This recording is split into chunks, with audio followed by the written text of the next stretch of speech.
तो जरा घेर लो। यहीं पर बिहार के जो नेता है उनका घर घेरवाल के देख लो। अब सुनिए, हमने इंटरव्यू लिया उप मुख्यमंत्री का, सम्राट चौधरी का, उप मुख्यमंत्री बिहार के। अच्छा। सम्राट चौधरी का। सम्राट चौधरी से जब आपका जिक्र किया तो उन्होंने कहा कि आपकी पार्टी दिलजलों की पार्टी है। चलिए, दिलजले समझते हैं आप? उन्होंने मुझसे पूछा कि बेचारे को जब कहीं कोई जगह नहीं मिलती है तो पीके बोलते हैं आओ। ठीक है। तुम और पीके मतलब खुद जो हैं वो भी अलग अलग पार्टियों से दिल जले हुए। अब देखिए, आप किसका नाम ले रही हैं, उनका कम से कम हिस्ट्री ज्योग्राफी समझ लीजिए। सम्राट चौधरी लड़के हैं शकुनी चौधरी के। शकुनी चौधरी पहले जब कांग्रेस की बिहार में सरकार होती थी तो उस दल में विधायक और मंत्री थे। किसी ज़माने में मुंगेर में उनका एक वीडियो है, देख लीजिए, कहा था कि मोदी को इसी मुंगेर की ज़मीन में गाड़ दूंगा। फिर वहाँ से भागे, जब राजद की लालू जी का दौर आया तो राजद की सरकार में विधायक और मंत्री बने। जब लालू जी का सितारा नीचे आया तो ये बेचारे नीतीश कुमार की सरकार में विधायक और मंत्री बन गए। फिर जब नीतीश का सितारा गर्दिश में आया तो मांझी जी के साथ ये भागे ये लोग। मांझी जी की सरकार में भी ये विधायक मंत्री थे, रिकॉर्ड पर है, चेक कर लीजिएगा। और आज जब भाजपा का भी थोड़ा बहुत दौर बढ़ा तो ये सम्राट चौधरी उसमें जाकर शामिल हुआ है। तो ये भाजपाई जो यहाँ पर हैं, जो संघ के हैं लोग, जो भाजपा के लिए जिन्होंने खून पसीना लगाया है, उनसे जाकर पूछिए कि ये आदमी कौन है। ये दूसरे को दिल जला बता रहा है। भाई, सम्राट चौधरी को बिहार में उप मुख्यमंत्री है, आपने ठीक कहा। बिहार के आधे हिस्से में लोग जानता नहीं है कि सम्राट चौधरी है कौन। आप अभी पटना के किसी भी स्लम एरिया में चलिए और वहाँ पर महिलाओं को खड़ा होकर आप जरा पूछिए कि भाई सम्राट चौधरी कौन है। जो लोग जानता नहीं कि सम्राट चौधरी कौन है, वो आदमी स्टेटमेंट दे रहा है दूसरे पर। आपकी पार्टी दिलजलों की पार्टी है कि नहीं? अरे है? भाई, जिनको जहाँ जगह नहीं मिलती है वो आपकी पार्टी में जगह पाते हैं कि नहीं? हम लोग की पार्टी दिलजलों की पार्टी है। हम लोग का दिल जला हुआ है कि हम लोग का बिहार, हम लोग के बच्चे मजदूरी करने के लिए गुजरात जा रहे हैं और हम लोग जैसे पढ़े लिखे व्यक्ति यहाँ हैं, सारी क्षमता वाले, फिर भी बिहार की ये दुर्दशा है। इसलिए हम लोग का दिल जल रहा है। दिल इसलिए जल रहा है कि बिहार आज सबसे देश का गरीब और पिछड़ा राज्य है। दिल इसलिए जल रहा है कि लोग बिहारी को बिहारी कह के बाहर अपमानित करते हैं। बिल्कुल दिल जलों की पार्टी है, दिल जलों की पार्टी है, लेकिन इसलिए है कि बिहार की दुर्दशा से हम लोग का दिल जल रहा है।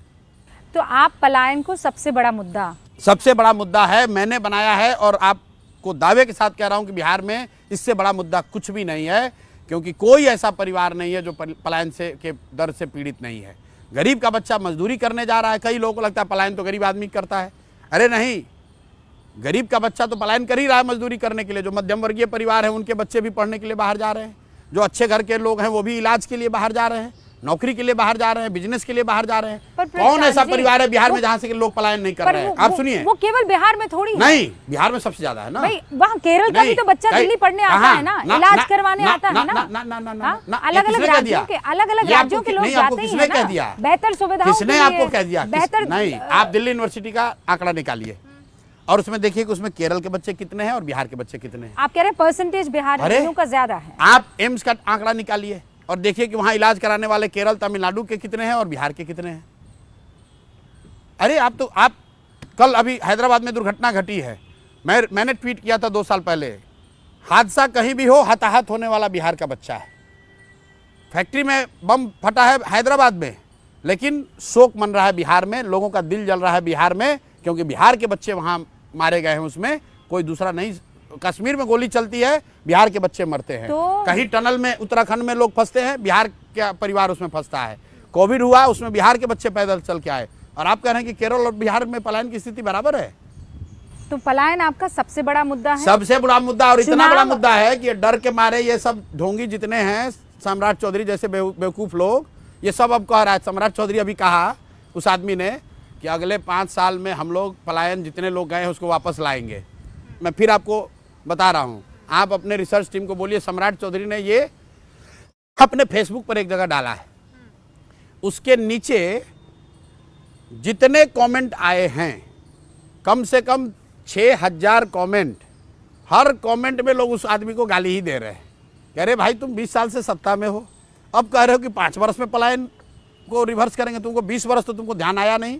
20 वर्ष तो तुम ये कह रहे थे कि अरे बिहारी नहीं रहेंगे तो दिल्ली में स्वास्थ्य व्यवस्था रुक जाएगी, वहाँ सफाई नहीं होगा, वहाँ सब्जी नहीं बिकेगा, बॉम्बे की व्यवस्था ठप हो जाएगी। बिहार में मधुबनी में मोदी जी आए, उन्होंने एक बयान दिया, कहा सहरसा से एक नई आधुनिक वंदे भारत ट्रेन चलेगी, जिससे बिहार के बच्चे, श्रमिक परिवार के बच्चे बॉम्बे और गुजरात में सुविधा पूर्व जाकर वहाँ काम करेंगे। ये बताइए कितनी दुर्भाग्य की बात है। लोग यहाँ ताली बजा रहे हैं। अखबारों ने लिखा मोदी की नई सौगात 2 नए वंदे भारत ट्रेन। प्रशांत किशोर और जनसुराज पहले लोग हैं जिन्होंने कहा कि नहीं, हम लोग इसका विरोध करते हैं, हमें ऐसी वंदे भारत ट्रेन नहीं चाहिए जिसमें बिहार के बच्चे बोड़ा की तरह कुचाकर, जानवर की तरह बैठकर महाराष्ट्र और गुजरात में नौकरी मजदूरी करने जाएं। अरे भाई, मोदी जी को ये ना बताना है कि बिहार में फैक्ट्री कब लगेगी। क्या किसी वंदे भारत के इनॉग्रेशन में गुजरात में वंदे भारत चल रही है? क्या मोदी जी ने कहा कि गुजरात में नया वंदे भारत ट्रेन दे रहे हैं जिससे गुजरात के लड़के तमिलनाडु जाएंगे मजदूरी करने? आप बिहार के लिए क्यों कहते हैं ये बात? ये सम्राट चौधरी क्या कहेंगे? इनकी क्या औकात है? ये लोग 20 वर्ष से ये कहते रहे कि बाहर जाके काम करना बिहारियों का काम करने वाला होना बताता है। ये हमने कहा है कि नहीं, ये बिल्कुल गलत है, ये रुकना चाहिए। किसी भी हालत में हम लोग के बच्चे बाहर नहीं जाने चाहिए। अब ये रुकेगा कैसे? आपके बिल्कुल, पास हमने क्या ब्लूप्रिंट है सर?